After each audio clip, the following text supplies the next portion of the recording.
Di sisi lain, Gubernur Bali Wayan Koster menjadi salah satu pembicara narasumber pada talk show Badan Nasional Penanggulangan Bencana atau BNPB dengan tema Implementasi PPKM Jawa Bali, Kesiapan Pemerintah Jawa Barat, Jawa Timur, dan Bali yang dilaksanakan secara virtual pada Jumat 8 Januari. Gubernur Koster menyampaikan gambaran umum perkembangan COVID-19 di wilayah Bali.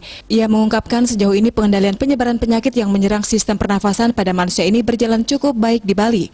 Peningkatan jumlah kasus positif pada awal tahun ini tak terlepas dari tingginya animo wisatawan domestik untuk menikmati liburan di Bali pada momen pergantian tahun.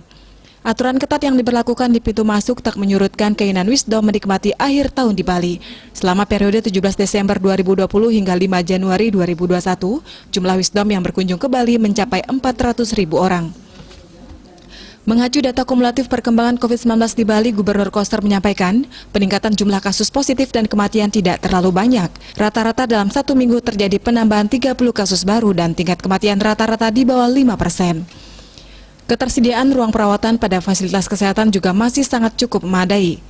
Menurutnya rata-rata keterisian tempat tidur di rumah sakit di Bali di bawah 60%. Ketersediaan ruang perawatan masih aman untuk pasien OTG, tempat karantina juga memadai. Indikator positif lainnya tingkat kepatuhan terhadap protokol kesehatan yang ditunjukkan masyarakat Bali juga sangat baik. Mengacu data BNPB, tingkat kepatuhan masyarakat Bali dalam menggunakan masker mencapai 95%. Kepatuhan jaga jarak dan menjauhi kerumunan mencapai 91%. Merajuk pada data tersebut, Gubernur Koster menilai kurang pas kalau Bali disebut sebagai provinsi yang memberi kontribusi besar pada penambahan kasus positif COVID-19 secara nasional.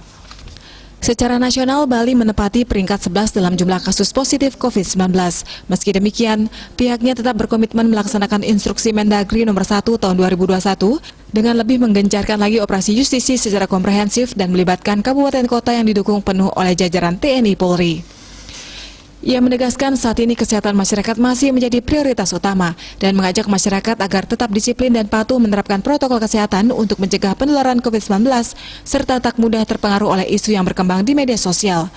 Jika semua disiplin menerapkan prokes, ia berharap COVID-19 segera melandai dan perekonomian segera pulih. Bali Post melaporkan.